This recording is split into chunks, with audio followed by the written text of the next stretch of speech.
So, in all likelihood, this video is going to be uploaded while a lot of my online friends are having fun in Los Angeles at VidCon. Due to time and money and a family reunion, I am not going to VidCon. But I do want to take advantage of this opportunity, so I know that you guys don't have wireless internet in the hotel, but if you do happen to come across this video and you're in the hotel right now, why don't you take your laptop, you pick up your laptop and go, down to the hotel rooms down the way a little bit, knock on the door and say, hey, you should watch this guy, he's really awesome. Or, not. Jeremy Thatcher Dragon Hatcher by Bruce Coville.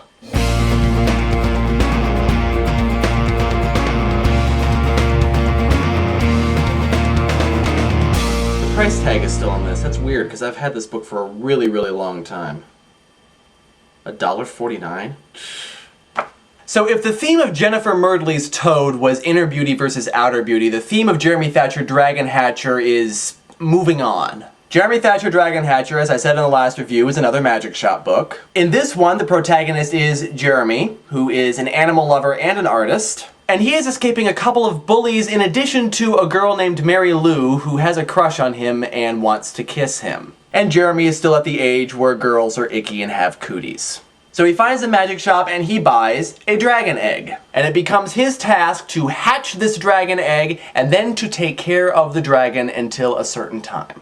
So here's how this book is about moving on. First of all, Jeremy Thatcher is given a responsibility that is greater than any responsibility he has had thus far. I mean, that might go without saying, but Jeremy Thatcher is an animal lover, his father is a veterinarian, he has a lot of pets, and he has been raised to take care of them.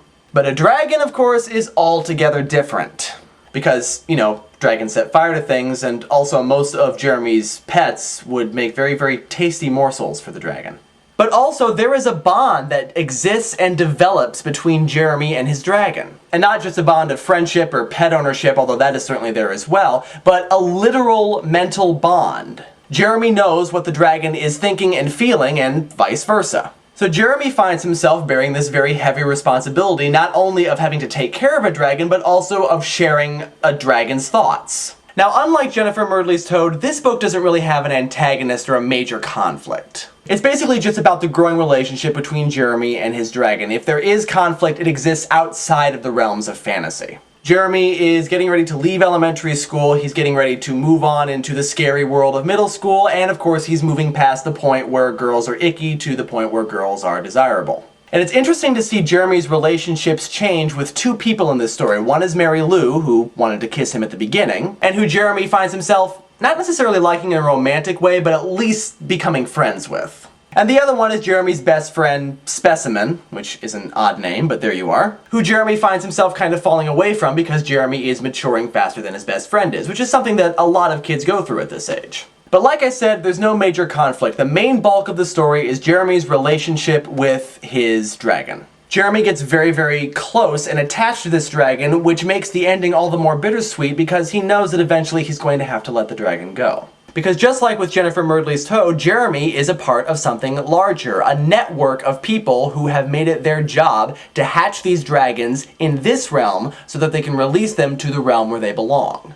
And so Jeremy has to let the dragon go, which is again that theme of moving on. This is a really great book for somebody who is reaching the end of, say, his elementary school years and moving on to middle school, moving on to the scary world of 7th grade and adolescence and all that. And again, it is aimed towards younger kids, and so I'm not considering it a favorite anymore, but I do think that it's a great book for kids of this age. And the dragon's pretty cool. I mean, you can't go wrong with a story about a dragon, right? So that is Jeremy Thatcher Dragon Hatcher. And for my 40th favorite book review that is coming up next, I'm going to review a book that a lot of you have requested me to read, Holes by Louis Sachar. And I'll see you then.